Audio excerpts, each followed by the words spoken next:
Since you didn't get to see it while you were here, I didn't have it running. Show you this thing running. You can see what this is building. You can't really tell it right now.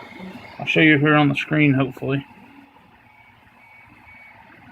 No, don't trip like that, huh? Alright. Hey.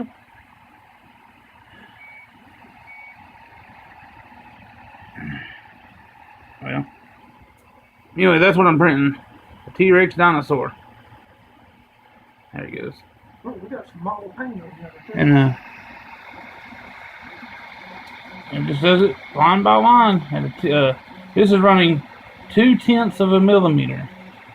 That's 0.2 mm per line.